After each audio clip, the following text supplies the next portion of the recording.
Bravo is therapy. That's why we're here. Yeah, you know it. It's time to take A Therapeutic Dose, a prescription-strength reality TV podcast that explores the intersection of reality TV and therapy. Possible side effects may include entertainment, strong emotional reactions, and/or laughter. Here are your hosts, Ramona Ramirez and Margee McGee. Hello, everybody, and welcome to A Therapeutic Dose, where we meet at the intersection of reality TV and therapy. I am Margee McGee, and with me, as always, is my dear friend and co-host. Hello, I am Ramona Ramirez. Margee, I already told you how much I'm glad to see you. I'm so glad to see you, too. Without you in my life, I don't know. I mean, It would be shitty. Yeah, same. Yeah.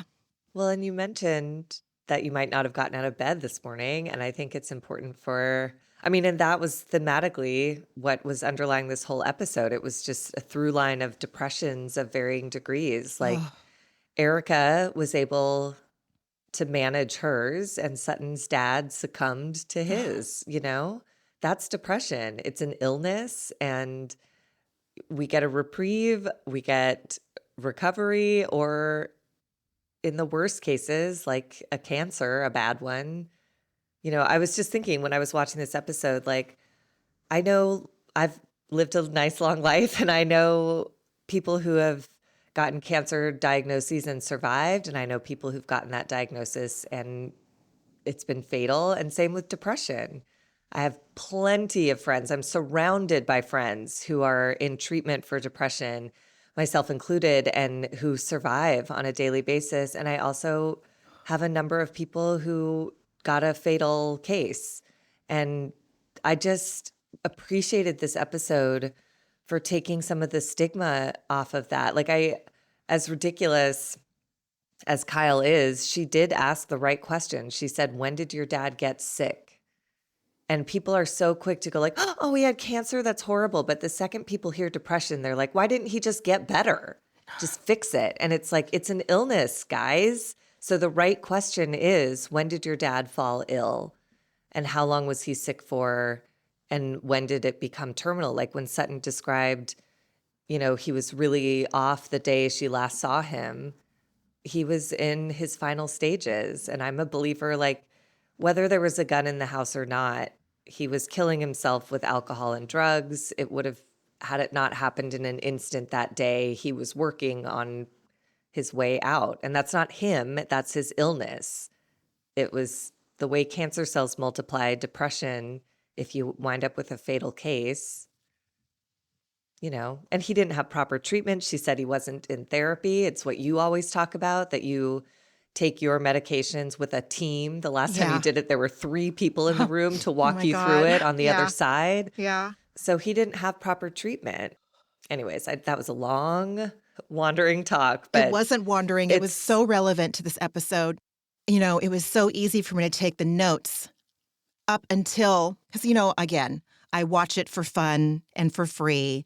And then not really for free. Obviously, we all pay for our fucking streaming services, but that is a saying that people in 12-step rooms for fun and for free. I don't even remember what that's in regards to. About like being of service. Yes, yes, yeah. Okay. Just doing stuff without expectations of getting something back. Yeah. Yes. So, yes. So when I watch it for the first time, like the night it airs, it's like I get to like relax and just enjoy it or absorb it. Taking notes is a different thing, especially this season has been so hard to take the notes. I got to the part, and then like right before they were going to go into her going to the house, I think I even took a nap, like in the middle of the day, like a full depression nap. And I resisted finishing my notes. Like I had plenty of time to finish them before I had to go pick up my son from school. And I didn't. I was up till 11 taking them, which is no big deal. No, 10.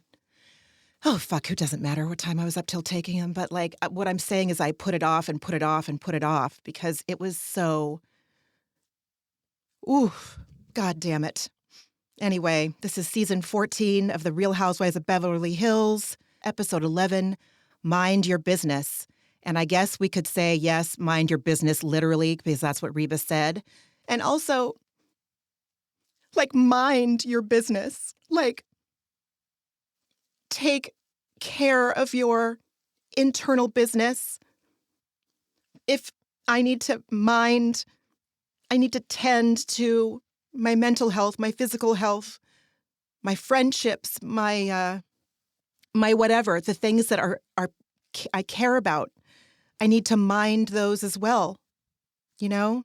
Yeah, and sometimes, like, I thought a lot about this during this episode. Like, sometimes minding your business, tending to yourself is just making yourself comfortable while depression moves through. Shit, Margee. Sometimes it's just being like, this house guest is here.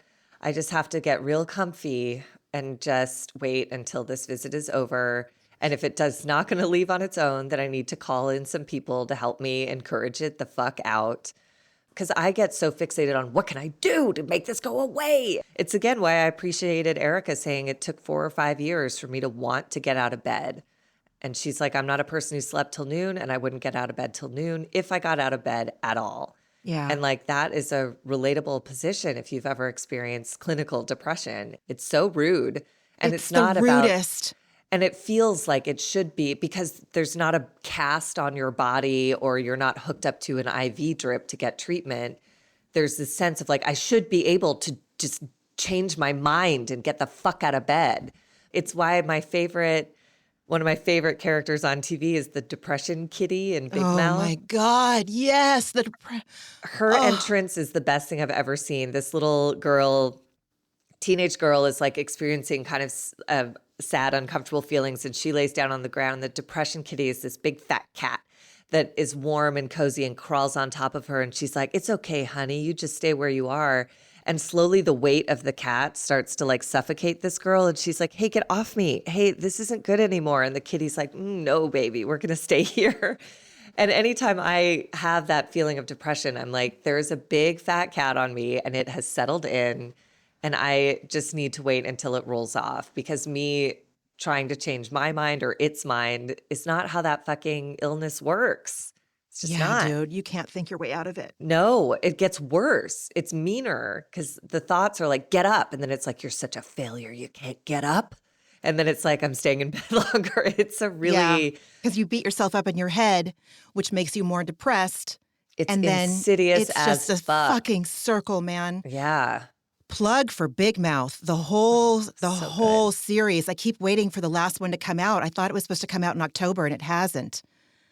But yeah, Gene Smart is the voice of the depression kitty, and it's sultry and alluring and magnetic, and that's why you just succumb. And you don't realize it's happened. Yeah. It's so subtle, and it happens slowly, and then all of a sudden. Dude. And I still have trouble catching it. Oh, yeah. Sometimes I can sense, I'm like, oh, it's happening, where I want to go home really bad all the time. Like, that's sort of a signal to me. But sometimes I'll miss that and assume it's because I'm tired or stressed or whatever. And then all of a sudden I'm like, oh no, it happened. Shit. Yeah. I'm laid out and I need to call all my goddamn doctors and be like, it's happening. Yeah. What do we do? Yeah. Yeah. And there's always help. It always cycles out. That's the good thing about being this old and having had depression probably my whole life, but diagnosed in my 20s. It's always cycles out. It cycles in and it feels terminal every time. And I've been blessed enough for it to cycle out every time, because I now know what to do. I call the doctors and I just tell the truth, and there's a way out, but it's real unpleasant. It's excruciating. It is. That's the word. I've always loved driving. I fucking love driving. I loved driving in LA. Maybe not to Venice, like once a week. That was a rare thing. There's this joke that like, if you lived on the East Side and you were dating someone that lived by the beach, you would come to a point where you'd ask yourself, is this really worth a 12, 13-mile drive in traffic on the 10? Do I like this person enough to keep doing that?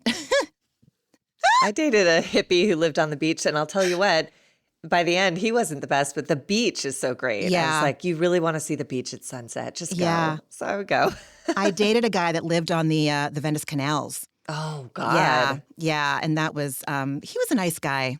He was nice. It was fun while it lasted. Whatever. But yeah, it was like, okay, Venice? Nah. Brutal. Savage. Oh, Traffic's bad though. Anyway, but LA. I love driving, and lately I have felt this I feel so vulnerable right now, so raw. I think I've talked about this before, like as a result of doing incorporating psychedelic medicine into my regular pharmaceuticals, like your what do you want? How do I want to differentiate these? Whatever, you know what I'm saying. Fuck it, I'm not going to go off on a tangent. My antidepressants, Like you pick up SSRI, like yes, yeah, yes, standard pharmaceutical antidepressants. Yes. The typical historical yada. Everything is breaking down. It's doing exactly what it should do. It is allowing me to incorporate all of my talk therapy that I've been doing for so long, especially with this therapist I've been working with for almost 9 years. I continue to get deeper and deeper, incorporating psychedelic medicine into that. What psychedelic medicine does is it slowly or fast, it chips away your ego, even the protective part of your ego. So I just feel so raw and vulnerable. And lately, like when we leave the house as a family, I just, I'm like, Josh, will you drive? I can't, because I'm so scared right now. I feel so scared. Our timeline, my feelings of vulnerability that have nothing to do with our current timeline, like, it just all feels too much. I'm just scared. And for me to feel scared to do things like leave the house, drive my car that I love,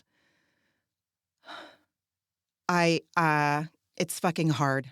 It's hard to be a former badass and be someone that I am now. But it's not former. Like, I also feel like I'm so glad that you're sharing this because, like, a week from now, you'll probably be in a totally different headspace. And, like, I love that there'll be a record of that people can hear you walk through this moment in time and see you come out the other side as if this never happened. It's like once I'm plugged back in to my holist self, it's almost like, right, that happened. But it's the way Erica talks about 4 to 5 years, like that's no time at all.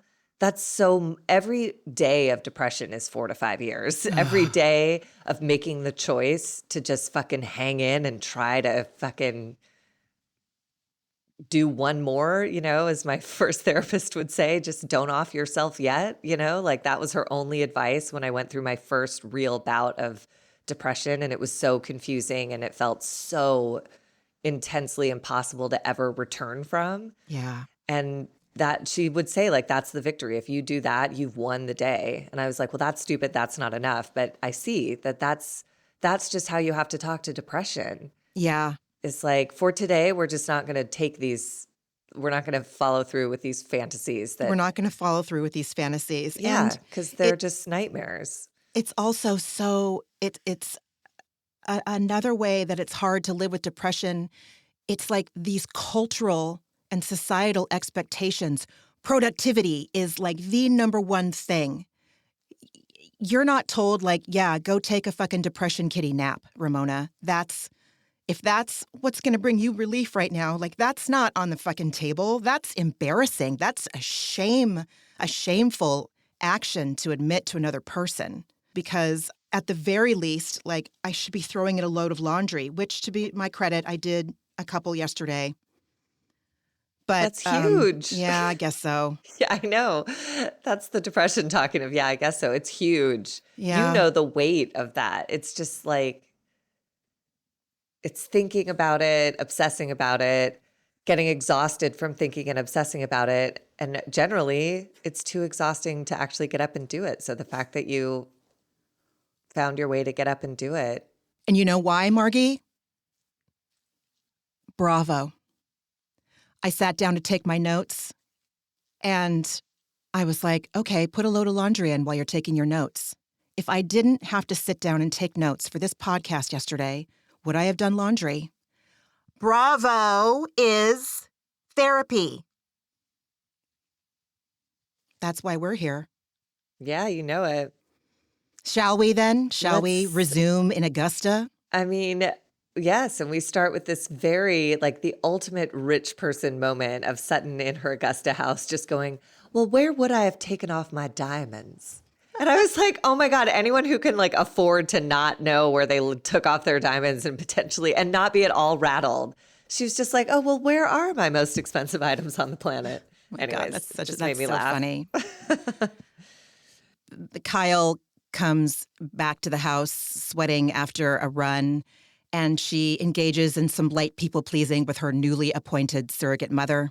She throws Sutton under the bus because Kyle thinks that she gave me wrong directions. Right, right. And then she and Reba are chatting, and she's like, she tells Reba she's strong, and she's doing this all while having this like wide-eyed, coy gaze at Reba. Like, she's kinder to Reba than her own fucking friend Sutton.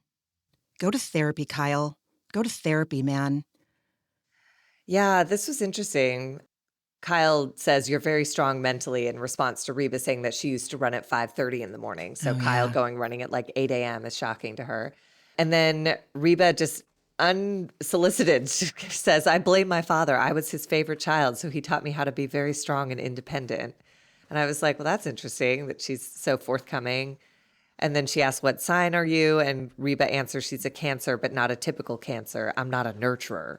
That's sort of a thesis statement on Reba right there. She is not a typical Cancer. That is for sure. You know, about just a thought that popped up, like, here I am criticizing Kyle for being people-pleasy, you know, with Sutton's mom. And I was like, wait a minute, Ramona, you've been people-pleasy before.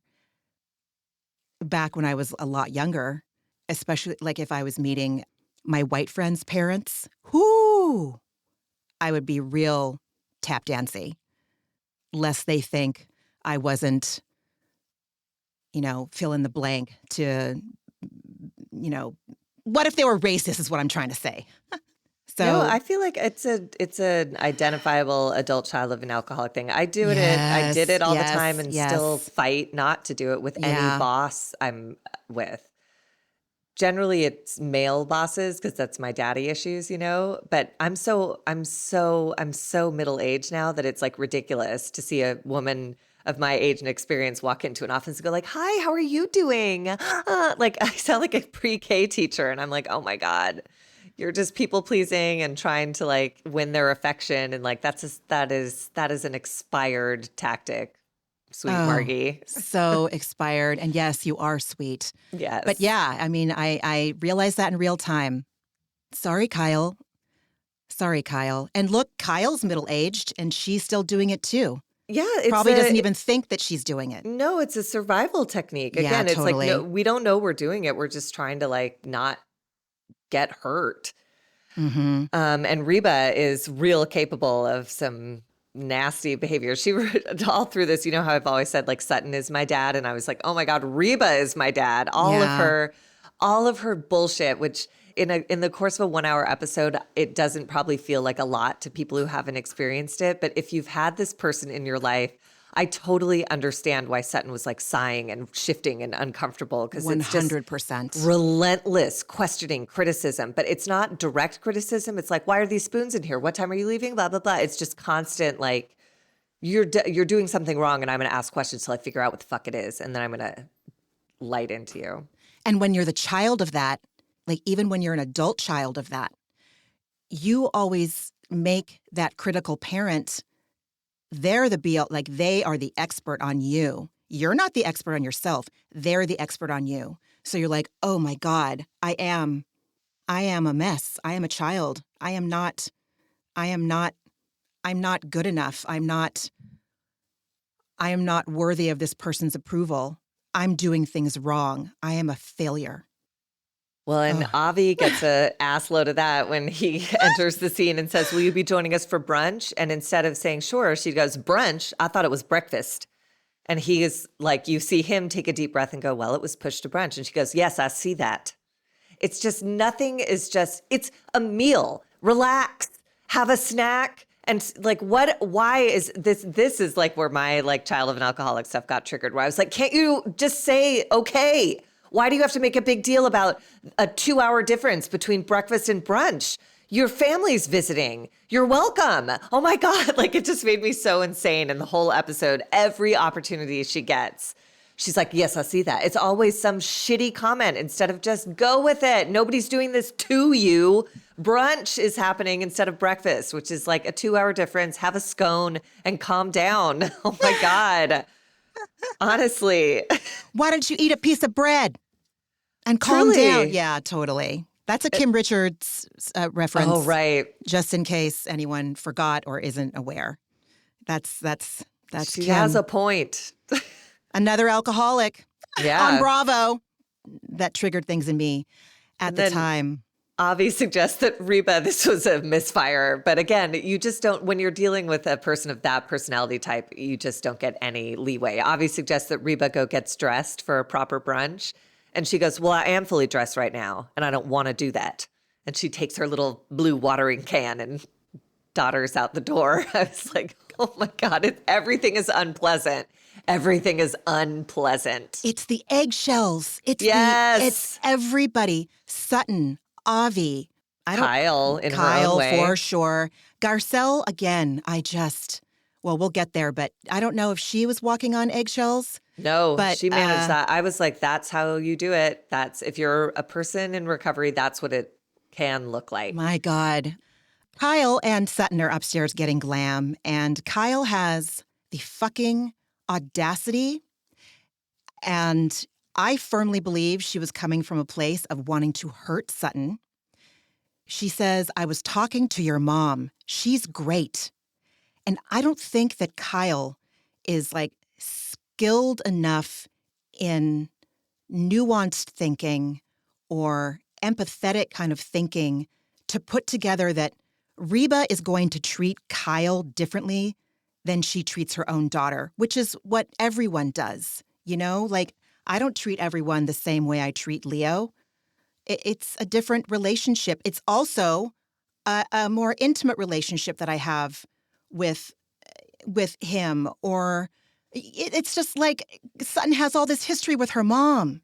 That's the thing, And- is to say she's so great. It's like, and I just wrote, I hate that. And I Me talked too. about that on this podcast before. When you know I have issues with my parent and you say, he's wonderful, I don't see what the problem is. He's charismatic, he's hilarious, we had a great time. I'm like, okay, well, congratulations on knowing him for 10 fucking minutes, dude. Yeah. Try, and you can feel in Sutton the 50 plus years of history. It's not just that Reba said, who put spoons in the freezer? I don't like that, Ice. It's 50 years of like, you're doing it wrong, you've done it wrong, you've disappointed me, you're shameful. You feel the weight, at least I do, because again, I'm projecting because that's what this podcast is about and Yep. how I watch these shows. Yep. But Kyle saying just blanket, she's so great. And Sutton, very restrained, says, yep, she's very interesting. And I was like, Kyle, you ass. Sutton invited you here because she wanted support with regard to her mother. And for you to be like, I don't get it. What's wrong? She's great. We had a great Totally. conversation. She told me everything. We're best friends. What's your problem? You have the problem. She's great. She did exactly what Reba does. You're absolutely right, Margie. It just reeked. She was just teeming with that energy that subtext that said, oh my God, Sutton, I don't even know what you're talking about. Like, what are you talking about? Again, she is pathologizing Sutton. You're the fucking problem. Reba's great. Or even to me, I always read it as it's just self-centered. It's like you're Yeah. not thinking about me when you say that. You're thinking about my experience was great. I love her. She's nice to me. It's like, are you forgetting all of the history and the backstory that I gave you to warn you about this event? Yeah. I didn't make that up. You had a good encounter and I'm so fucking relieved because then I don't have to apologize for the rest of my life for putting you in the line of fire. But like, don't just assume that your experience is the only way to experience this person. So I hated Kyle for a second, and then yeah. I appreciated this question when she asked Sutton, how long was your dad not well for? And that, to me, is how we should be discussing depression or any mental illness, anxiety, any of it. I wrote this whole diatribe about addressing depression as an illness. And I'll just mention this little piece because I mentioned how I correlate depression and cancer. Like we should think of these illnesses in the same way. And my friend who just recently passed from cancer, when he went into hospice care, his worst fear was that people would think he'd given up. He was like, I don't want to tell people that I'm going into palliative care because they're going to think I gave up. And I just remember saying, like, this part of your story is not in your control anymore. Like, you did everything you can do. Cancer doesn't bend to wills. There are no bootstraps to pick yourself up by that cancer abides. And I think it's vital that people come to terms with the fact that the same is true for depression. Some people get a terminal case. And Lord knows Gavin explored every type of treatment available, immunotherapy, chemo, radiation, surgery. He did everything available, everything. And I encourage everyone with depression to do the absolute same. And then to let go of the burden of being the one to determine your own outcome, you know? Anyways. I had forgotten about Sutton's origin story. I had forgotten Me too. about this devastating, heartbreaking tragedy that shaped the rest of her life. I can't imagine. I can't imagine. You know, she's been my problematic fave, and this episode did not help me get over that at all. I was thinking of you. I'm like, oh, I can't wait to tell Ramona that, like, in this episode, she has my whole heart. Yeah. You know? Yeah. So yeah, he left this mortal coil after Sutton, explains in her confessional how it led up to that. Kyle says she's lucky to have her mom. She says that in her confessional, and I just think Kyle's a fucking monster. I think she's a fucking monster. She's a fucking monster, man. Death doula training, that's literally the worst thing you can say to someone who's grieving because they are not of a piece. Like, gratitude for one thing does not eradicate grief of another, you know? So saying when someone's mourning the loss of something to say like, yeah, but be grateful for, it's like, thank you. That's true. That one thing you just said is true. And it does nothing to diminish my experience of this loss. So Kyle's just, God, she's all off every mark here, man. Every mark. Yeah. We go back to the kitchen. There's more criticizing of Avi. She does compliment Garcelle, though. Garcelle says in her confessional that after meeting Reba, Reba's the tree and Sutton's the apple. I don't think I co-sign with that 100%. I can see why Garcelle's saying that. I just think it's more complicated than just chalking it up to that little adage. Yeah, but you really do see so much of the same behavior. When they ran back Sutton's stuff, we literally just watched Reba go, Avi goes, can I make you a drink? And she goes, what do you have? Would you like a vodka lemonade? No. It's just like so unhelpful and awful. And then we see a run back of Sutton doing just the same shit, critical and impossible to please, and everything is wrong. And, and even Avi earlier was like, I don't want to set the table for breakfast until Sutton's down here. He told Garcelle that, and she was like, right, we'll wait. Because everyone knows. Talk about eggshells. The eggshells that is generational trauma. Nobody's properly been to therapy. Even though her mom is a therapist, that blew my mind. It blew my mind as well. Yes. I was shocked and taken aback wildly. And Garcelle does qualify, like the apple falls right from the tree, doesn't fall far from the tree, by saying they're both a little awkward, but somehow lovable.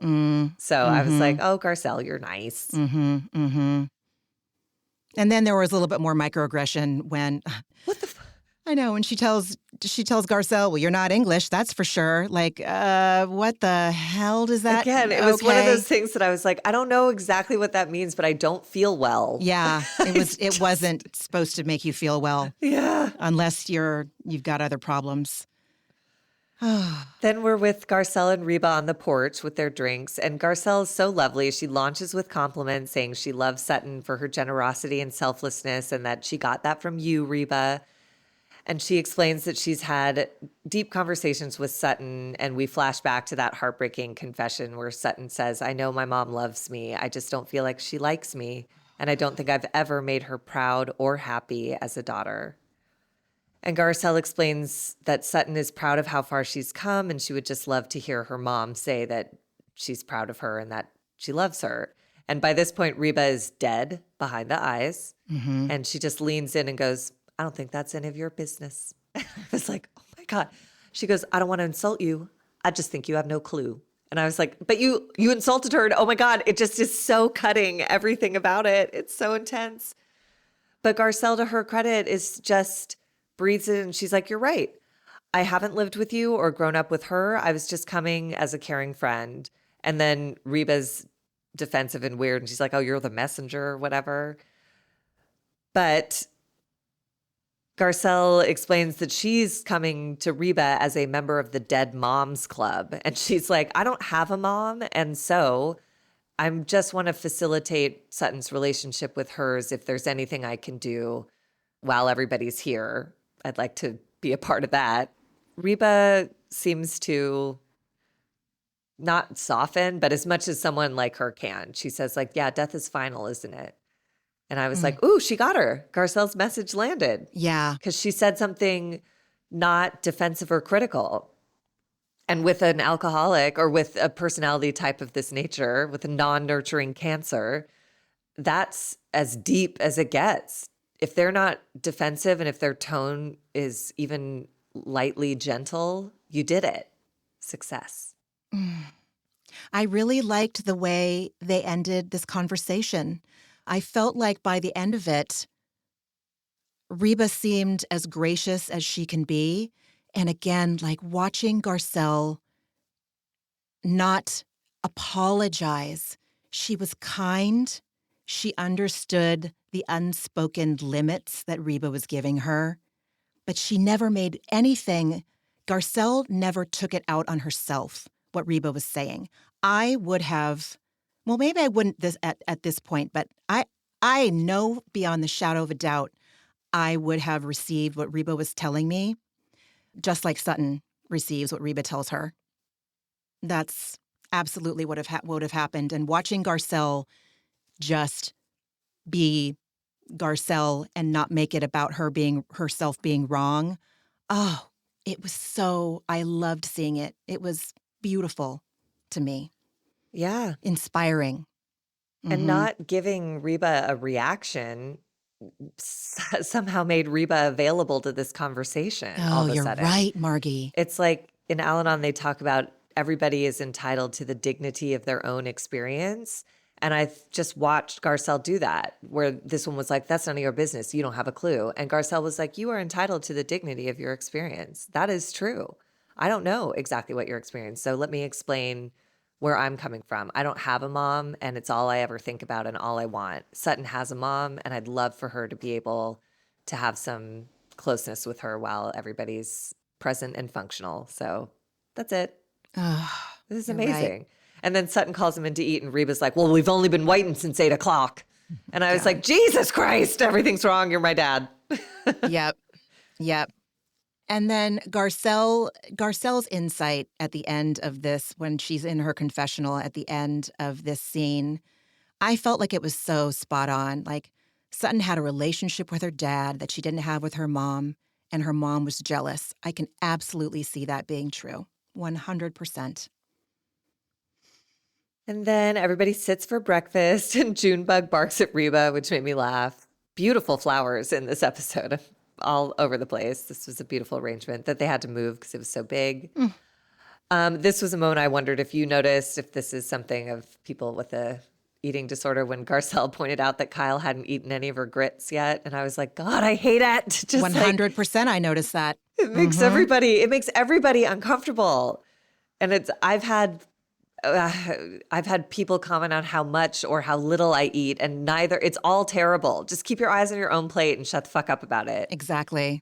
And also I understand when there's silence at a table with a personality like Reba, you just want to make noise. So maybe Garcelle was just trying to make some sound so that there wasn't room for yelling. That is a very good point. And also eat the grits, Kyle. You're in the South. It's just a little butter and cornmeal. Settle down. They're good. After you're done saying don't comment, but yes, Right. I totally get it. I know. See, but this is why you stay in recovery. This is why you're never done. Right. And that has nothing to do with Kyle's eating. That has to do with me not liking Kyle. So Yeah. I was just finding a way to be a dick. You're right. I was too. We're going to be honest here. Only Yeah. as sick as your secrets, man. Sutton, she tells Reba that she's taking everyone to see her childhood home where her dad completed suicide in a very violent way. And in her confessional, she shares how, like what Margee said at the beginning, her dad was in a bad place with his meds, with his moods, with his drinking, and there happened to be access to a firearm. And her mom knew this and didn't do anything to prevent it. And Sutton is resentful. And I think it is human nature to want to blame someone for tragedy. You need to make sense of something that is so unsensible, like what? I think it's appropriate to blame like legitimate perpetrators for traumas they've caused. But when Sutton was talking about being resentful at her mom, I totally understood it. I had empathy, I had sympathy, and it reminded me of that saying in Al-Anon, I didn't cause it, I can't cure it, and I can't control it. Like you said, it was going to happen eventually. And I'm sorry that Sutton doesn't see that, truly. But I understood where she was coming from. Yeah. And I can't imagine that Reba doesn't carry that same Guilt. I'm sure that she's not unaware of if there was something that could have been done, it would have been removing the gun from the equation. But again, I'm convinced based on the years that man was suffering and not being properly treated, I don't believe there was another outcome unless there'd been a different kind of intervention, which I don't know if that kind of thing was available in that era in the South. I just don't know if anyone knew what the fuck to do. Like, we're so lucky now that there's so much truly useful, remarkable medical intervention. And even so, there are still cases where people don't make it. So yeah, that broke my heart. It did. But you can feel the trauma for all of them. Like when Sutton says, I'm going to take, these girls to see that childhood house. And Sutton goes, it's right around the corner. And Reba goes, it is right around the corner. And I was just like, oh God, that's so loaded. Ugh. And then Sutton said, we're going to go inside the house. And Reba goes, no, we're not going inside. Somebody lives there. And Sutton says, well, we'll ring the doorbell. And my favorite Southern expression, oh, horrors, no. Both Sutton and Reba are right. They're speaking about the same thing. It's all this vague language about ringing a doorbell or going inside or not. But they're both, the point of that visit is exactly the point of that visit. And they both know it. And Reba's not going to have any fucking part of it. And I don't blame her. I don't know how anyone deals with all of this. I can't pretend to know. I cannot pretend to know. And going Absolutely back not. to the place with your daughter, and Sutton says, as they, clean up and get ready to go to the house, she says, I'll give you a full report. And Reba goes, I don't want one. And just walks the fuck away. And yeah, her grief and her guilt must be overwhelming. And at the end of, Sutton's confessional, she said her mom has not tried to deal with this at all. And she tears up and says, that's a lot I just said. Oh, I was real proud of her for being honest. We're only as sick as our secrets. What is the Fred Rogers saying, the Mr. Rogers saying? Yeah, anything that is shared loses the power of terror over us. Oh, my God. Live it. And I really appreciated Sutton's language. Like she said, he killed himself. He shot himself.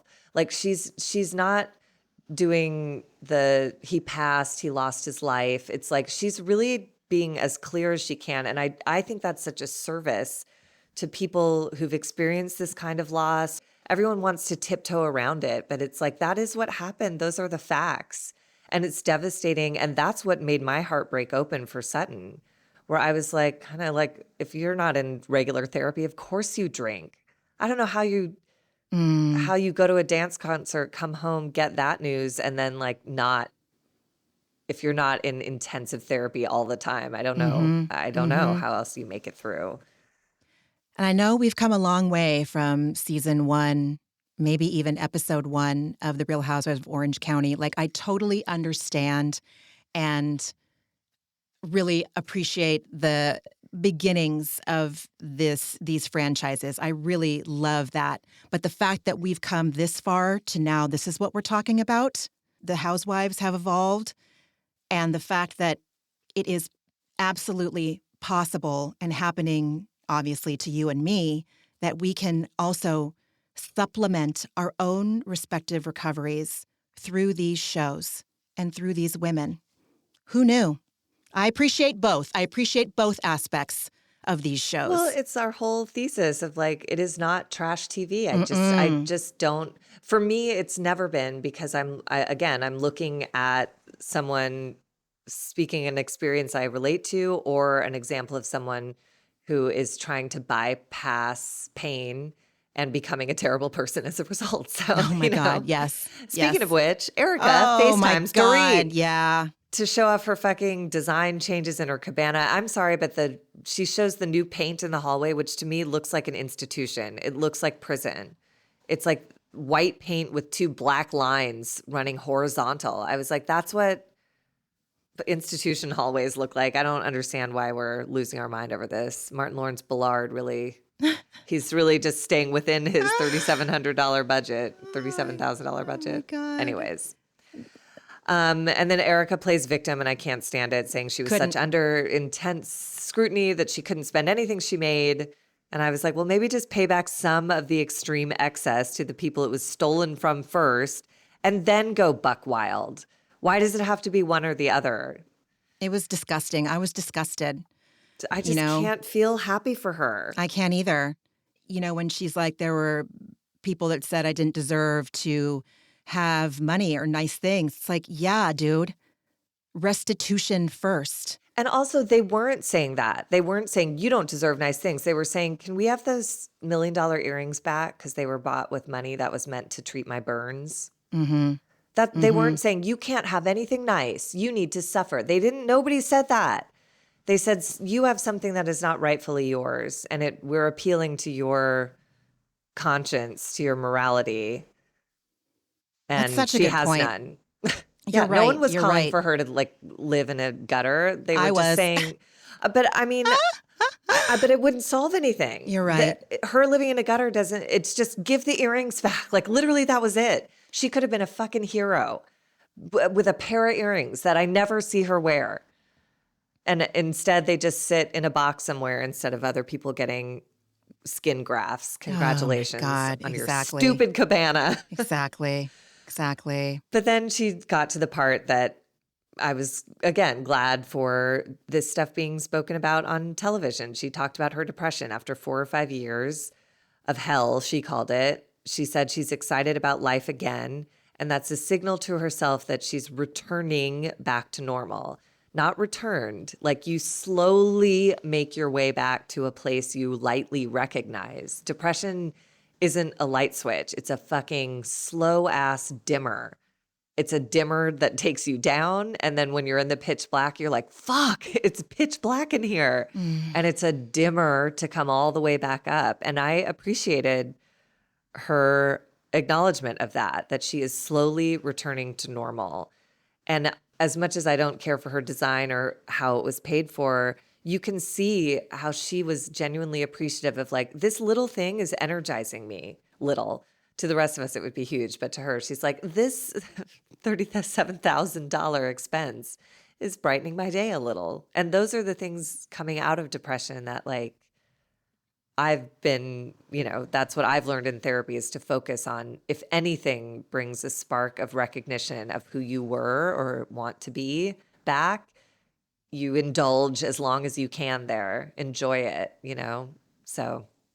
Margee, you're absolutely right. Like when I start coming out of a depressive episode, that palpable relief I feel like, oh, I want to put on makeup. I want to take a shower. I want to feed myself a proper meal. I want to see friends. And you start to get in touch with your true essence again. Yeah, you're right. Okay, Erica, I can relate to that. All right. Yeah. And again, there's no rushing our way back to that place. It's like, because I remember those feelings too, and it doesn't all happen at once. It's like suddenly I'm in the shower and I'm like, "Oh, you're in the shower. Oh my God, you're in the shower. Good girl, good girl. Like Mm-hmm, this is so good mm-hmm, for you." And mm-hmm. then you go back to bed for 3 days and then it's like, "Oh my God, you put a green on your plate. Oh my God." And it's like all those little things, and that's what pulls you out of it. And then suddenly you're a whole person again and you forgot that like arugula was a cause for celebration once. Oh God, you're so Now it's right, just a part man. of your regular diet again. But Yeah, yeah. it's really, they say the pain is in the resistance, right? So Goddamn. it's me wanting it to be fixed overnight that makes the condition not better. So, anyways, Mm. Then we pivot to Bose and Lael, and Bose in her confessional says we're really tight. It's been her and I for 10 years. And what I do affects her and what she does affects me. And there's no one else. And I said, my heart sang when I see parents treating their children like real, whole people to be taken seriously, to see the embodiment of acknowledging that Lael is a person too. God, just fucking loved it, man. I just loved it. I loved it. they're adorable. They talk about Keeley, and Lael says she wasn't sure how long they were dating initially because Bose had called him a friend and then, quote, gave me eyebrows. And so she wasn't sure when that relationship actually got underway. And I was like, that's cute. And then the next piece of information, I was like, that's weird. We find out that Lael first met Keeley when he spontaneously showed up in Ghana. And I was like, that's intrusive. Like, even if you have business in Ghana, if your girlfriend's daughter is there, I don't know. I've dated men with children before, and it's always like a big, long discussion of when and how do you meet these, like you said, these whole human beings who have an existence that matters. You don't just like pop in and be like, hey, I'm going to hug your dad. Like, it's a lot for a kid to make sense of. And so I just thought that was a weird move by Keeley to be like, you know what? I'm going to fly out of the country where you are with your daughter and then Hey. to Yeah. find out that they've not said I love you. It's just like, what is going on exactly? What is this? Maybe he had other business there, but it didn't sound like it. It literally sounded like, I know Bose and her daughter are in Ghana and I'm going to get a ticket and go there too. It's weird. Maybe I'm too sensitive. I don't know. Bose shares with Lael that she and Keeley's relationship is evolving in a surprising way for all of us. They need to decide if they're going to have a child sooner rather than later. And Lael is okay with that. And Bose wants to know why, which I fucking loved it. I was just like, yes. And she wants to know why, and in her own words. And Lael says, I'll be leaving and you won't have a kid to raise anymore. And Bose asks, do you want me to have a kid because you're afraid I'm going to be lonely? And she says, no, I think our bond is changing, but not in a bad way. It's in an evolving way. And now I want you to share that bond with someone else. And the insight, children are capable of this. And if their parents live the kind of honesty and don't hide things from their children, the emotional intelligence and depth and vocabulary that your kids are capable of having themselves, it shocked Bose. She was shocked by Lael's response. Like, she doesn't know how she came to this. And I was like, hello? Partly because of you. There's nature and there's nurture.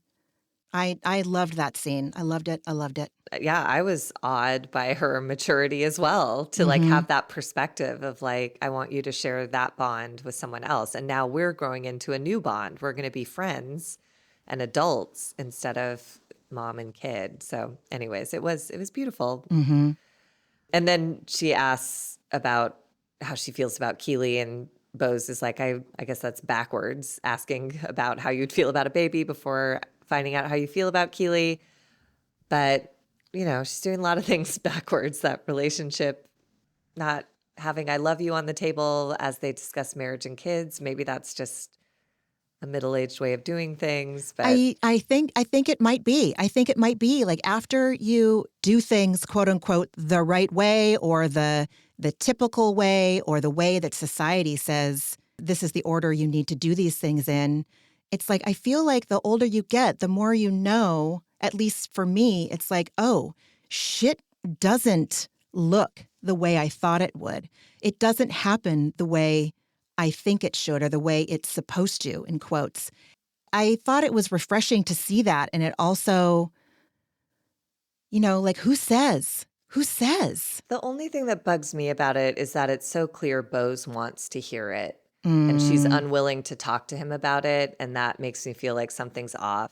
You just have to have the conversation like Sutton has with her mom where she's like, it's overused. It's like, oh, well, if that's your philosophy on it, then I guess I see why you don't readily say it. But Bose is aching for Keeley to say, I love you. She's been on the verge of saying it herself. And it makes me feel yucky that she's not comfortable telling him that. That's a very happy moment in a relationship when you exchange that news. Like, Yeah, it is. It's weird to withhold that if you're feeling it. So I just feel a little sad for Bose that she's not getting that affirmation. It's a big deal. If it helps at all, I watched the after show and she said that they say I love you to each other all the time now. Yeah, So, I believe it. yeah. Yeah. That made me happy for her Yeah. that I saw her say that. So we pivot back to Augusta, and the first thing that struck me about this scene is when Kyle says, I'm obsessed with your mom. Like they're leaving the house. I'm obsessed with your mom. I didn't even hear Shut that. up. Girl. Shut up, Kyle. She is just willfully, in my opinion, she's willfully missing the point of this trip. Sutton has specifically set the tone before they left. I am going to deal with my mom because it's complicated, and I don't want it to be complicated while she's still with us, while she's still with me. And so for Kyle to say, like, I'm obsessed with your mom, it was foul, man. Like, she's such an example of, of terminal uniqueness. She's the one that can see the good in Reba and who Reba feels bonded with on this trip. And I thought it was cruel and unnecessary. And to use the young people term, it was so fucking pick me, man. It was disgusting. I mean, it's her just trying to bypass her own grief. Like you really see in this car ride to the home, Garcelle in a confessional says she's concerned about this part of the trip because it's the last place that Sutton saw her dad. And then we cut into the car and Sutton's getting teary and Kyle, annoyed, is like, what, are you changing your mind? And I was like, are you kidding me right now with that question? Like, have a little patience. It's called grief, you asshole. Like, it doesn't abide by your schedule, Kyle. I was crying and I don't know Sutton or that home in Augusta or what happened in it. Like, when someone is carrying that much emotion, set yours the fuck aside for the car ride. And no, she's not changing her mind. And also, what an aggressive question to ask. Like, she really, just the juxtaposition of Garcelle being like, I'm worried for my friend for this moment in time. And Kyle being like, well, what are we doing? What are we doing? I was like, oh my God, I can't. Was repulsive and repugnant. She is just not the person to bring on an emotional adventure. Oh She my is God. just, if it's not about her, it can't be about you. Vile. And then we get to Sutton's childhood home, and the homeowners are so nice. This is where the South is wonderful. They welcome them in, and they tell them to take their time and won't hear any apologies for tears. They're just like very sweet people who, I don't know if they understood the purpose of this errand, but anyone coming to visit a childhood home, whether a traumatic event such as Sutton's happened or not, that's an emotional errand. Absolutely. It just is. You can just see how terrified she is. I mean, she says, it's just a house. And I'm like, no, it's not just a house. This is a representation of this thing that happened in your life that changed you forever. Well, and as Sutton said earlier, it's so complex because it was a home full of wonderful memories until December 23rd, 2002. Yeah. Yeah. And she says in her confessional that this is sort of a last step in her healing journey around her father. She wants to say goodbye Oh, and now I'm going to cry. She says, I loved him so much and miss him every day. And again, you know, I have trouble with Sutton, but in that moment, I was like, I want to reach for the screen and give you a hug. Like, I want to be the opposite of Kyle for you. yeah. I want to be a real friend and I don't even fucking know you in I real mean, life. thank God Garcelle is just doing everything My right on God. this trip. Like, so supportive, so present. And they go through the house and, you know, and then there's that moment in the room that Sutton's father designed and built where Garcelle is weeping with her just because it's fucking impactful. And Kyle looks like agitated and like ready to go for another run or like get another Starbucks. She's just so not there for her friend. She wants to escape those feelings. Yeah, you're right. And it's stark because the support that Garcelle is giving her friend Sutton that she accepts warts and all, that when she does have criticism for Sutton, it's done with love, you know, and acceptance. Like, okay, that's Suttoning, you know. And, oh, that's inspiring, A. B, her support is effortless. She doesn't have to work to support her friend. This is just coming from her true essence.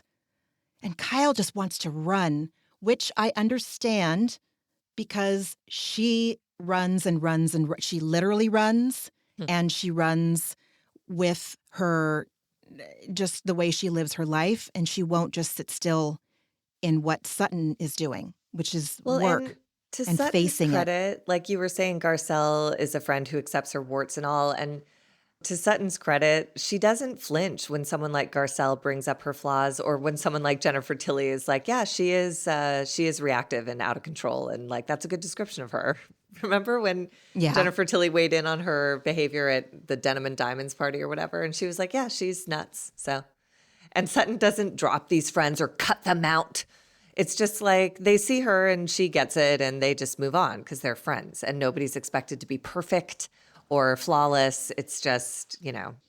And Sutton had some interesting reflections on her dad. She says she was lucky enough to be a daddy's girl. And then she described their relationship as he didn't say a lot, but he liked her being around him, which I thought was actually really sweet. It's kind of like a dog, you know? But it's true. It's like I never got the feeling that my dad liked being around me. Hell no. I always felt like I was in his space and kind of a pain in the ass. So Oh, yeah, at best. there's something really lovely about, like, even though they didn't talk a lot, there was just a comfort and joy in each other's presence. And she said, this broke my heart too. She loved being in the kitchen with him and he loved having her there when he was making chili. And then she said when he died, the food went from this like homemade, thoughtful, slow cooked shit to fish sticks, which, you know, I imagine it was the best her mom could manage in the midst of such a tragedy. But it was extra painful for little Sutton in her grief because she said it went from really great food to really terrible food, which is just analogous to her life in that moment. It went from really great to really terrible. And then she said, I love the scrambled egg sandwiches he made on white bread with mayo. And that inspired me to make one. I made this like scrambled eggs with like brioche toast, white cheddar, sriracha mayo, and arugula. So obviously I'm not in a deep depression if there's a green on it. And it was great. Excuse me, Jones on Third for breakfast. Excuse me. But thank you. Sutton's an ode to Sutton's dad. Love because it. I was like, that does sound delicious. I don't know who's poo-pooing that sandwich. Sounds great. Then they move into the family room, and she says, this is the last spot where I saw my dad alive. And she remembers saying goodbye to him. She tugged on his toe. They had this unspoken way of communicating their love for each other. If they were both in the family room and she was leaving, he would put his hand out and she would slap it in a way to say goodbye, like a high five. And she said that that night he was out of it and he didn't do their normal hand thing. And that's why she grabbed his toe. And that was the last time she saw him alive. And she feels guilty that she didn't sit with him for even 5 minutes that night. And she couldn't go into that room for months afterwards. And I just want to tell Sutton, like, 5 more minutes wouldn't have stopped him from doing what he was going to do. And not that she was coming from a place that, like, if I had just been there for 5 more minutes, I think that that's coming from a place of, like, just wanting that 5 more minutes that Garcelle talks about Yes. in regards to her mom. But, I really just Yeah. hope that Sutton isn't, I hope she's not burdened by guilt about this. I Anyway. mean, she seems like everything is pretty right-sized, like Mm-hmm. being in that space, the vivid way she describes that moment, heading out to her last dance performance, getting a bottle of wine for the after party, passing through, noticing, she said he was real sick, very out of it, and he died the next day. She was plugged in, and I get it. Anyone who's no longer here, I would beg everyone, we would all trade anything for 5 more minutes Yeah. with that person. Yeah. And even though he'd been sick for years, it's not even like this was a sudden, he got torn off the earth in a car accident. It's just, you just want 5 more minutes because you love them, and it just feels incomplete forever without them. But she didn't dwell there. She basically moved on to some empathy for her mom. She's like, I think my mom has had a rough go of it since her dad's death and probably before he died. She wants for RHOBH to have a chapter now that's happy and peaceful and fun and not strained. And she says, she means a lot to me and I want to make things right. Things have not been right since my father died. And to me, that just feels like what a gorgeous evolution and experience of all of the feelings and landing in the right place, which is in the present.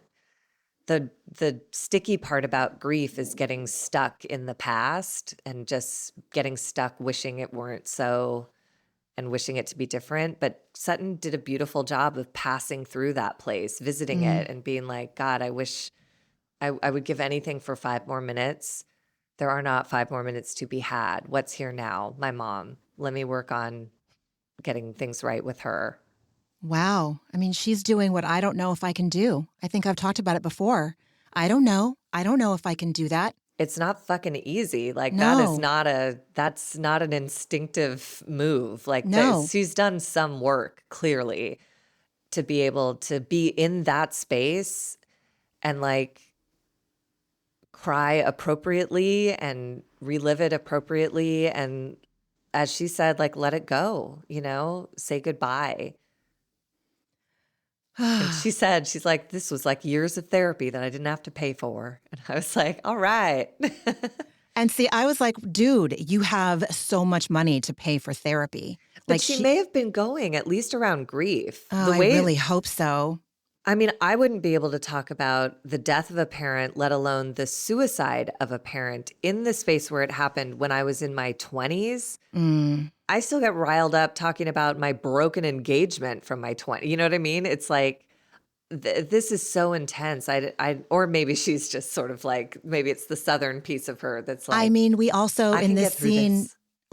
we're for, like, she copes. Truth. She Yes. copes. Like when she's in her regular day-to-day life, Yeah. where she's not confronting things that she is, I do believe that she is experiencing some closure, and I do believe that she is experiencing some, to an extent, what she wanted to achieve with her mom. I do see that those things they exist. Like I think she got what she wanted to an extent. The best possible outcome with a character like RHOBH. That's all you can ask for is someone to say like, I'm willing to get on a plane. You're it's right.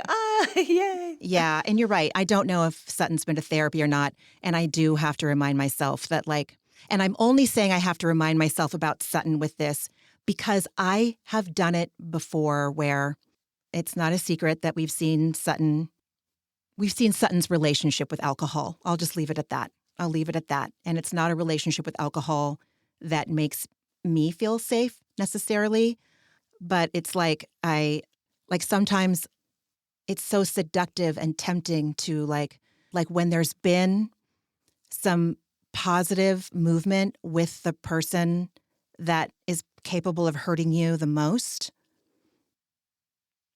and they show you for a brief minute that they are capable of giving you the things that you think you want from them. It's so easy to take a little tiny bit of that and have it just like obliterate all of the hurts in the past, and you forget that they're capable of disappointing you. And then when they do it again, because inevitably they do, It's just devastating. So Well, I worry about that because me too. I know Reba agreed to come to the fashion show, but my first thought when Sutton was so relieved, I was like, don't fuck, she's not there That's yet. She didn't buy exactly a fucking ticket yet, dude. And she didn't commit. She said, I think I might make that happen.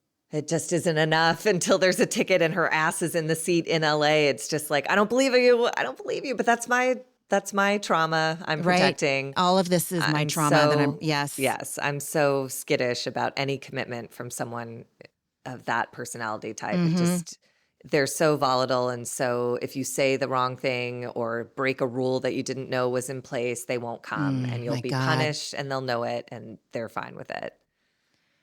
So on their way out of the house, Kyle says, that was a lot more than I expected it to be. Are you fucking kidding me? What did you expect? Oh my God. If this was Kyle going to her childhood home, we would have already sat through at least 2 to 3 episodes of her gearing up to go, of listening to her gear up to go. And then she would weaponize it against her castmates. Like, do you realize how hard that was for me? Do you realize I need grace right now after what I just did? It would be a whole fucking season arc with Kyle leading up to do something that Sutton just did. Are you kidding me? Are you kidding me? This should have been Jennifer Tilly on this trip. This was a mismatch. And then we go to Bose, Erica, and Dorit having a dinner, and Bose explains that she and Keeley talk about marriage and having a baby, but they have never yet said I love you. And I was with Dorit on this. Dorit suggests saying to Keeley, isn't it weird that we haven't said I love you yet and we're family planning and talking about getting married? And everyone's like, oh, don't do that. Don't play the game. Don't be the first to say it. And I'm like, when do you fucking outgrow that? Bose is 47 years old. When do you stop with like, he has to say it? It's like, and this is where we were talking about this before. I just think Bose isn't ready to ask the question because if she doesn't get the answer she wants, she doesn't want to leave the relationship, you know? And I fully fucking get that. She's talked about it before. It's not an easy feat to be in your 40s in Los Angeles and find someone you like spending time with. So maybe she just doesn't want to like twist the screws at this point. But I also was not interested in these adult women being like, you don't say it first. It's like, if you want to hear it, say it. And if you don't hear Yeah. it back, that's really important information for you to have about the status of your relationship. And I don't care about like, well, if he says it back, he'll say it because he feels obligated. You'll know. You know, you've been in enough love relationships to know when someone's saying I love you because they want to shut you up or get something from you versus when they say I love you because they love you. I was not impressed with this feedback from her girlfriends. Yeah. And then right in her confessional, oh God, I was so blown away by this. She said, I am acting on the belief that he loves me. I know he's going to say the words, we know we love each other. So why not talk about her future? And I was like, is that really mature and evolved? Or is it naive? Or is it both? And does it fucking matter? Like, I was in so much agony, you know, when I was like still out there dating. I had people telling me, sponsors, friends, Ramona, there's nothing you can do to fuck this up if you are meant to be together. What I'm saying is if I had said I love you first and it ended up ending, it wasn't going to be because I said I love you first. It was going to be because it was ending for some way, because it wasn't supposed to be for whatever reason. And I also was told, go by someone's actions, not by their words. And for everything we've seen, Keeley is really showing up for her. Do you know what she said in the after show? When he was coming to take her to surgery, they share each other's location so she could see that he was near her house, but he didn't come in, so she kept watching. He did a test drive to the surgery center so that in the morning there wouldn't be any kind of hiccup. That's loving, I think. In my opinion, that's a loving action. For sure. Like I said, the only thing that bothers me about it is that it bothers Bose. She wants to hear it. And she is finding a workaround, and I'm also fine with that. Like having a companion and finding a workaround for something that you want that isn't available right now is a relatable and reasonable thing to do. But it's Yeah. just so clear how much she aches to hear those words. And so she's made peace with not. But if I were her friend, I would say, it's so clear you want to hear these words. And I understand if you don't want to initiate this, but it breaks my heart that you're not getting everything you want because you deserve everything you want. And I agree. He's a loving guy and he takes loving action. And she's a woman who would like to hear those words. So, And it they is have what been it together is. for 8 months. That's what we learned in her Yeah. conversation with Lael, that, they've been together for 8 months. Yeah. And he flew to Ghana and he's taking her to Yeah, surgery. Like, what yeah. is the problem? I don't know. And That's a that's to good me point. where I'd want to just have the conversation and be like, I love you. And it would mean everything to hear those words back. Is there something holding you back? Mm-hmm. And maybe there's this deep story there where he doesn't say, I love you because of X, Y, Z, but that's how you get to know each other better. It's not by like playing the game and waiting for blah, blah, blah. It's like in your 40s, come on. Mm-hmm. Like, no. Mm-hmm. So then Dorit tells them that she talked to PK. And when they were talking, it was just like we were friends. And Erica and Bose are immediately like, I smell a rat. This is a trap. She said during the course of this call that she recognized the father of their children. She told him that he needs to slow down for the sake of their kids. This can't be a war. And Bose says, this is not about the kids. You need him to slow down so you can catch your breath. And then Dorit said something that I thought was pretty, it was a good perspective. Like, Dorit agrees, but she says, listen, catching my breath is about the kids. I felt that. I could understand that. I know that Dorit needs to put on her own air mask first. I totally understand that. But I also understand that feeling like she has a reliable relationship with PK, that where they're communicating with kindness, regardless of what happens, that's going to help her feel settled about the kids. I got it.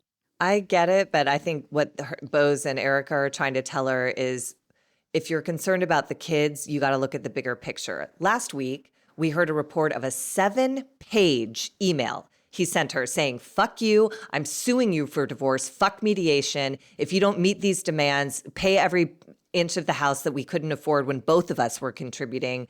Fuck you, fuck you, fuck you. I'm going to ruin you. And then a phone call.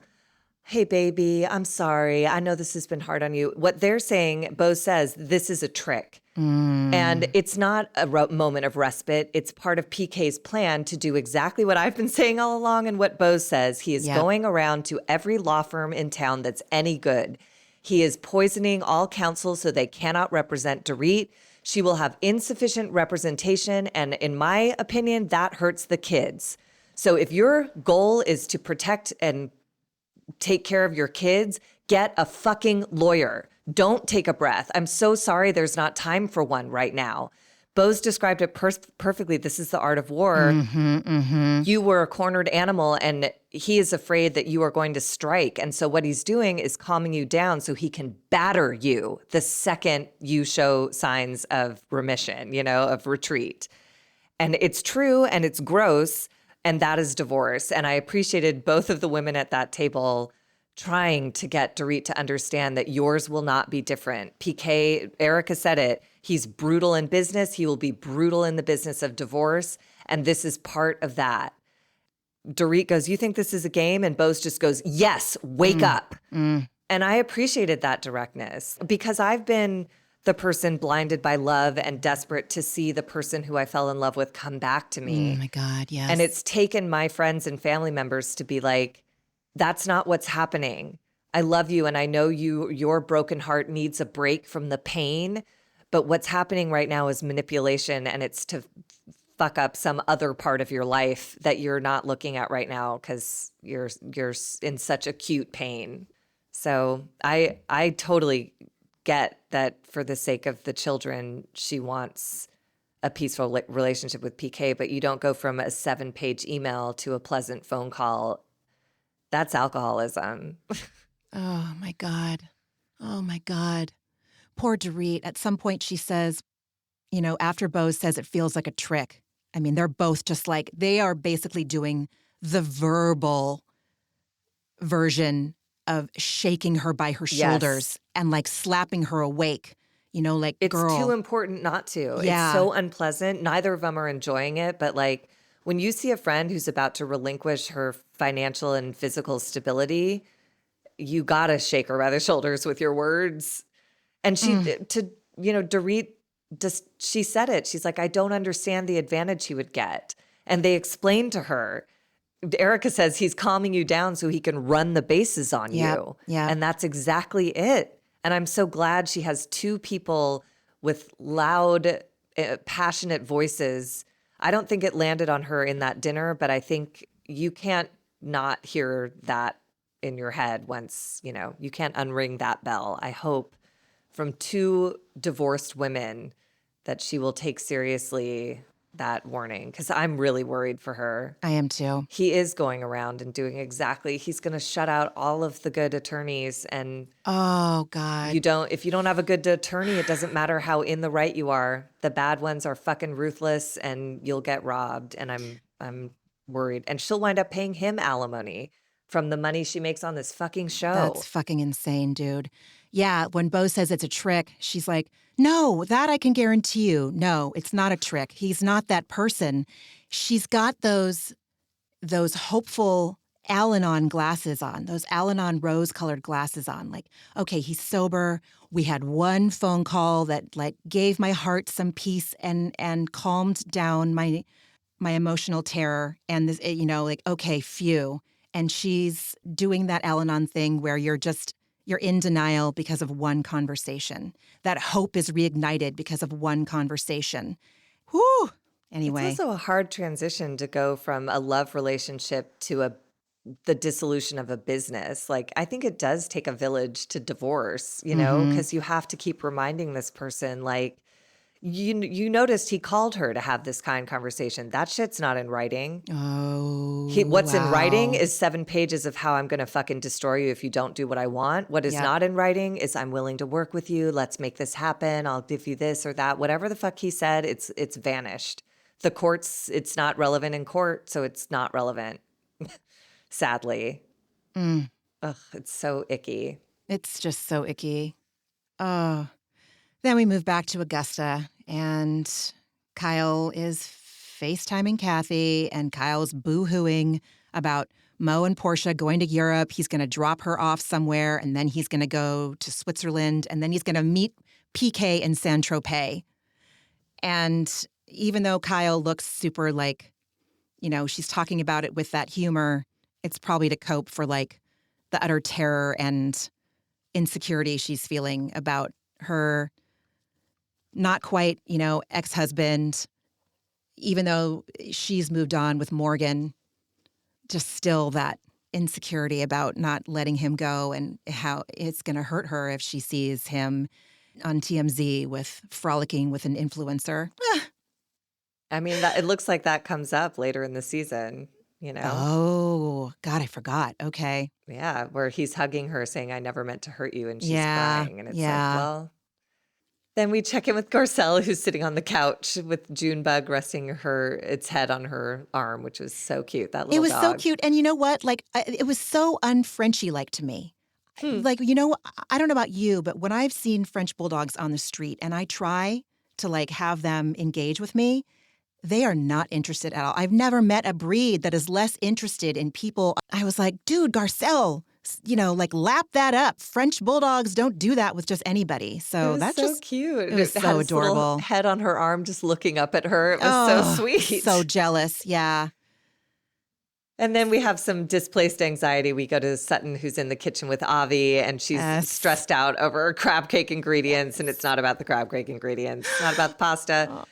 She'll be making her dad's crab cake recipe that, her mom loves so much. She made Sutton cook them for Christmas Eve dinner the day after he died in the house. So these are very loaded crab cakes as she's heading into a very loaded conversation with her mom. So I don't think the breadcrumb being gluten-free is the issue here. So Kyle and Garcelle are upstairs kind of like yenting it up about how that conversation's going to go.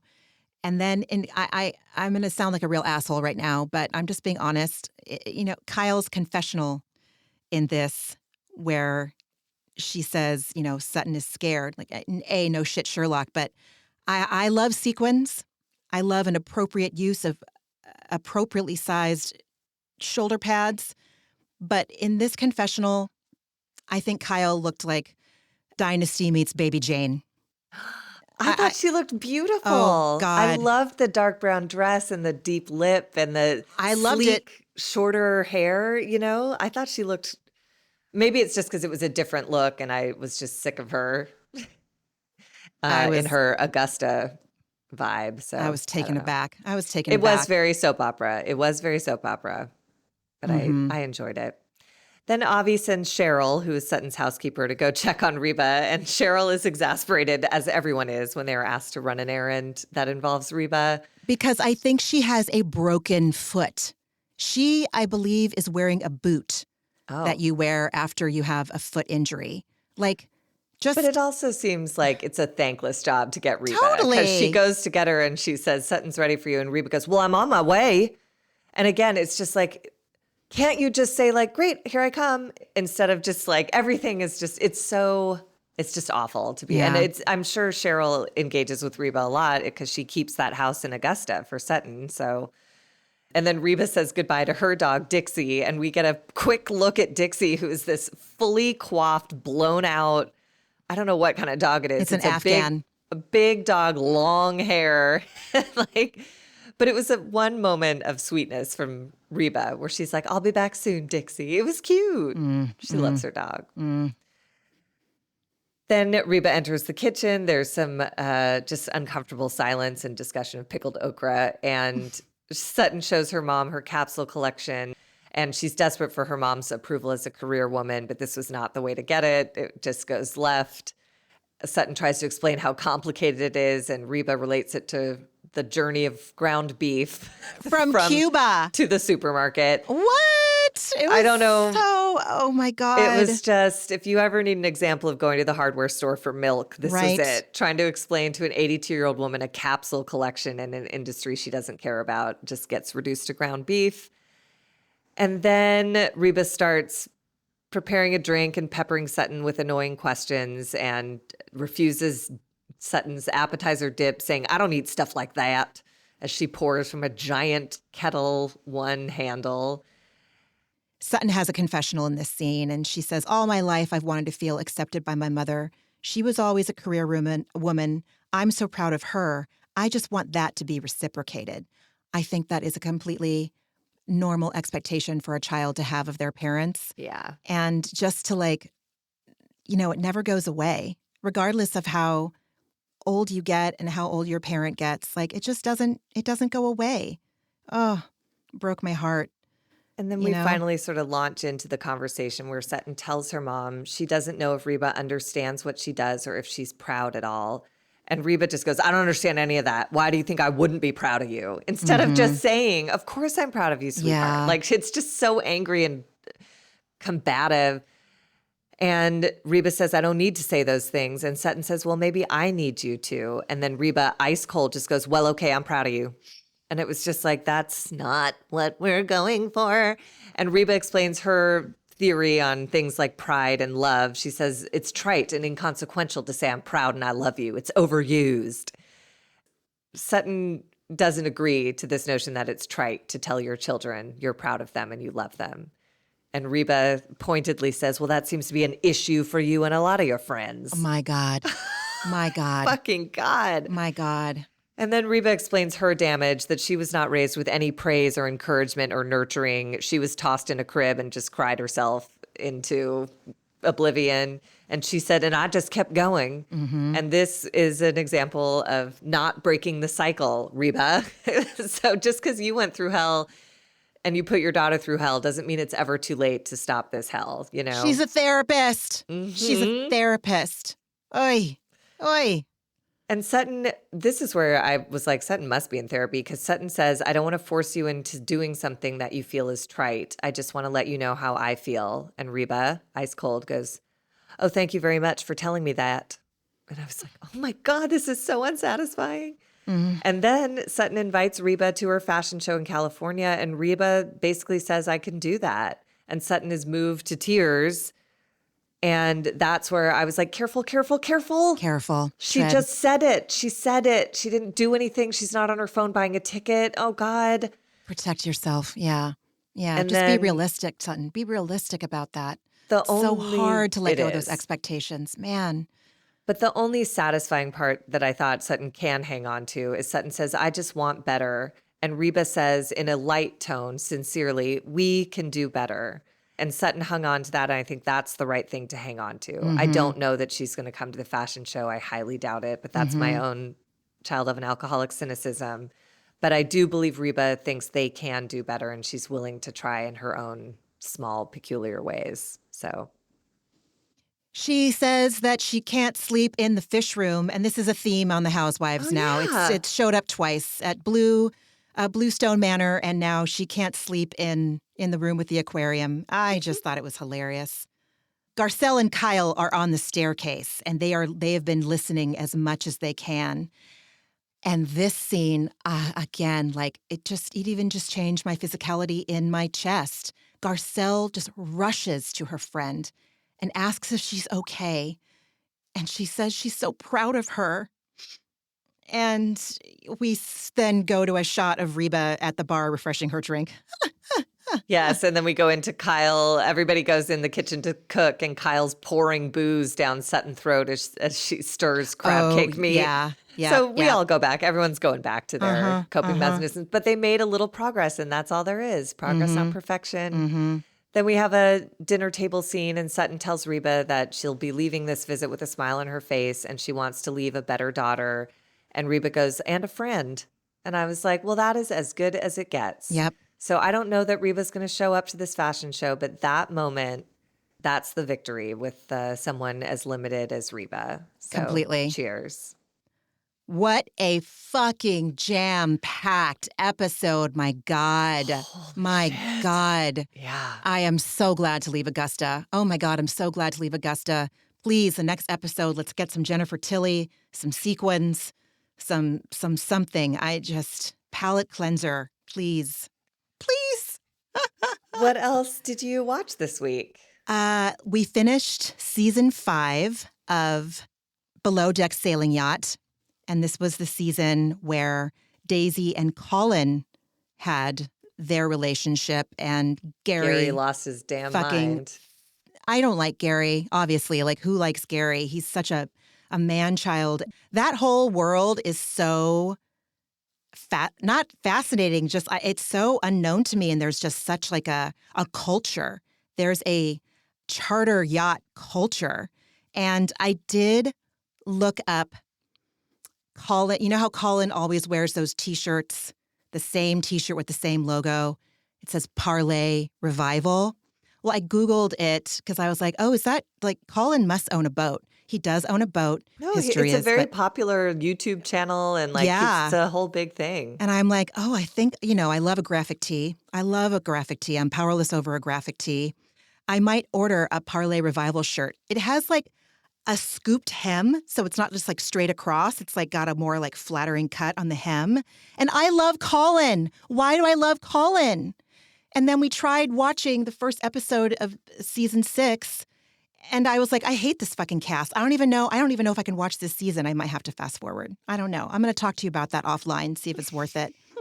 Then I watched the Laker game with the debut of Luka Doncic, and it was so great to see the Lakers just win so hard, but it was also like, damn, is it going to be like this? Is it just going to be total blowouts the rest of the season? Because there's something great about watching a game where it's neck and neck and you don't know what's going to happen. Obviously, you want your team to win, but you want it to be exciting. So obviously watched the Super Bowl, and man, that halftime show,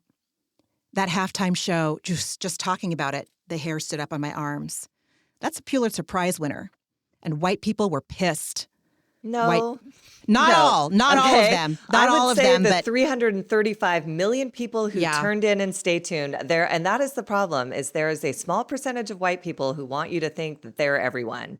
And I think that halftime show proved that is not all these people, everyone's saying like, oh, people were dissatisfied with the show. Were they? Because That was the highest rated Super Bowl halftime show ever, the second highest rated TV moment in history, the first being the moon landing. You're wrong.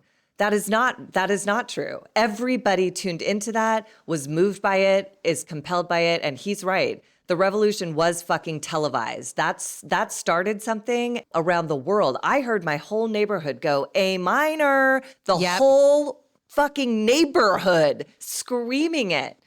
I mean, that whole thing, it's so layered. I've become obsessed with it. It's all I watch. Every lighting cue, movement, piece of clothing, all the men were dressed differently, all the women were dressed exactly the same, down to the wigs. Like, it's endless what that man did. Everything is layered, and it was so courageous to do that. And for Samuel L. Jackson to put himself out there like that, I have such a problem with people talking the talk and not walking the walk. And that, to me, was a whole stadium that every performer put their ass on the fucking line to be like, this is what I believe in, and I know I am under a government that is in a position to do something awful to me, and I'm going to do this. I'm going to do this because it matters that fucking much. And I loved it. I loved it. Unapologetic. And art. Right. And yes. Right.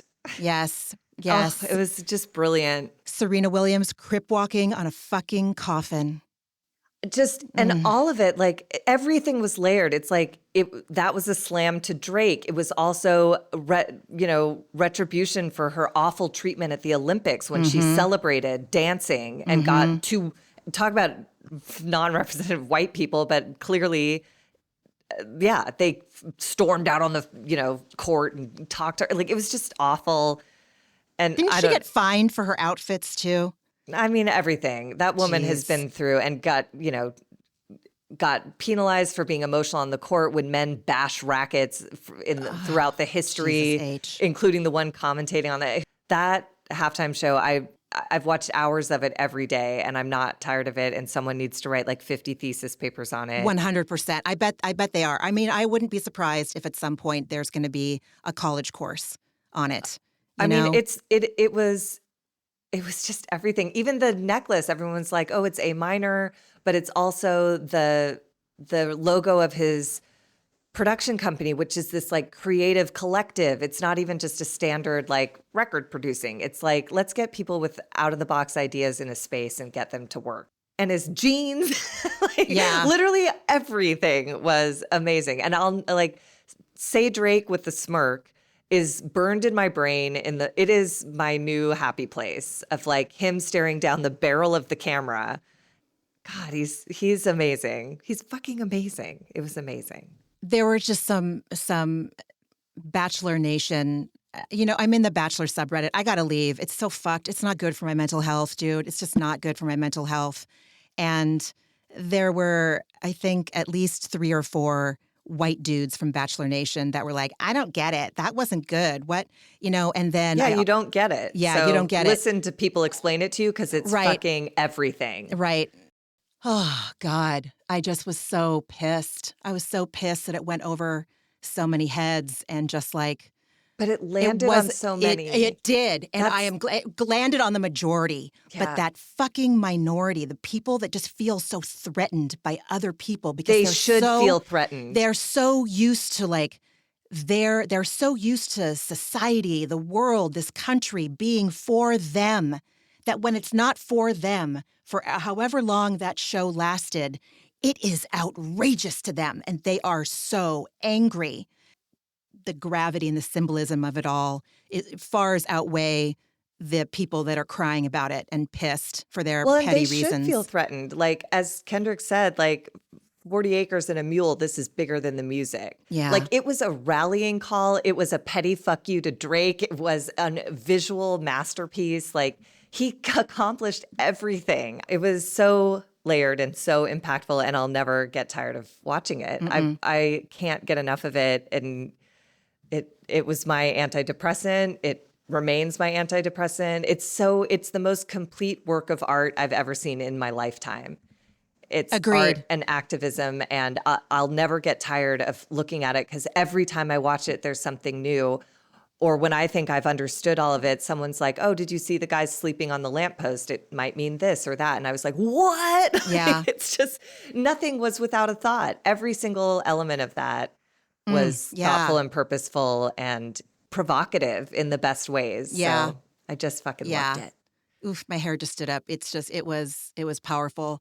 Oh, so I got my shingles vaccine last Friday, and it does lay you out about 24 hours after, like 12 to 24 hours after. You know, I had a little fever, my body hurt. And so I watched the entire season of Selling the City, which is the New York version of Selling Sunset.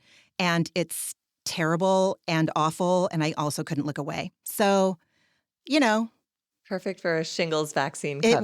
it was. Exactly. What else did you watch, friend?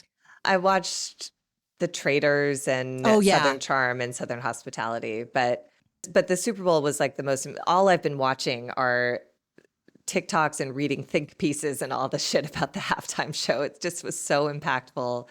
That was my antidepressant, and another piece of my antidepressant was also in the Super Bowl related to this show.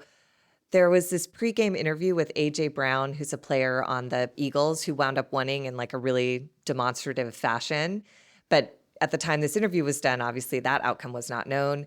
And he, a couple years ago, spoke openly about being suicidal as a member of a successful team in the NFL. So it reminded me of, there was the press conference he gave when he had first come out as being depressed and suicidal. And he gave a press conference, and he had just said depression got the best of him and someone was there for him, and he wants everyone to know that someone is waiting there for them too. And he said when he shared that, so many teammates came up to him and shared their experiences. And in the press conference, a reporter asked a question crying. You know, she was asking a question, and she said, "I'm sorry." And he said, "It's okay. It's okay." Like, just so, you know, when someone's just like absolutely in their body and totally available. Mm-hmm. This gigantic football player was that. And they went on to win the Super Bowl. And it reminded me of J.J. McCarthy, our Michigan quarterback from a year ago, who, you know, also struggles with ADHD and depression from that, and does meditation before every game. All these people who are attending to their mental health are champions. And I feel like that message is slightly starting to break through. If you talk about your suicidal ideation, you become an undisputable champion. If you talk about your ADHD and depression and you take visible care of yourself by meditating on the field before every game, you are a champion. Like, it's not just a mindset, like you feel better, like you do. Life is better when you confront these painful things. So off You're my right. soapbox. No, What was it's not your a soapbox. antidepressant? I don't like, I've never, you know, shied away from the fact that I can't stand fucking football. I hate it. I hate everything about it. It's just so, there's too much math I don't understand. It's so slow and the noise is terrible. But I always love, this is like the third football player I think that you've shared about since this podcast started that has been, you know, a big burly sportsman talking about this is what we need. More normalizing, taking care of your mental health and talking about the struggles. More of it. In that aspect, I love football. Okay, there we go. I think maybe in the show notes, I'll send you the link for the YouTube thing of that press conference that he gave, because it's so Please. worth watching. Please. It's short and it's so impactful to see someone just say, I needed help. I asked for help, and everybody needs help sometimes. So Dude, ask for help. Anyways, 100. what was your antidepressant? I honestly think that it is doing this podcast this morning again. Like, I hadn't, this is so shameful for me to admit. Like, you know, it had been a couple days since I showered. I knew I should, but I couldn't get out of bed. I should have washed my hair.